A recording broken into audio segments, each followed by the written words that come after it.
can't prove it. Prove it to me that Jesus existed. Prove to me that these... Sure, no problem. I'll prove to you Jesus if you first of all prove to me Napoleon. I'll prove to you Jesus if you first prove to me George Washington. I'll prove to you Jesus if you first prove to me George Washington Carver. Don't prove the person's existence. I'm saying prove the ideas that the person talks about. Prove to me what there's a heaven that's up there. Prove to me that there's, this truth, that your God truly exists.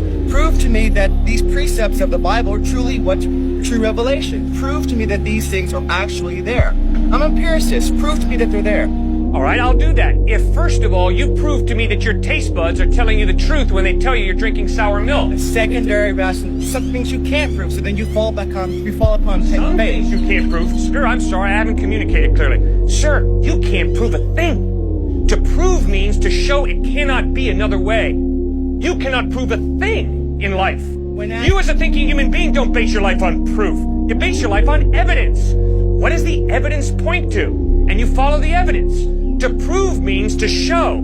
It cannot be another way. What can you prove in life? Prove to me we're having this conversation right now. You can't prove it. We might be dreaming. But the evidence is we're having this conversation. So the evidence is God exists. The evidence is the order and the design of the cosmos point to an intelligent mind. Moral absolutes point to some moral giver, lawgiver. Life comes from life. All of my experience shows me life comes from life. Never once have I seen life come from non-life. Fourth piece of evidence, free will. If there is no God, you're just a hunk of biochemical reactions. That's all I am. You're not free.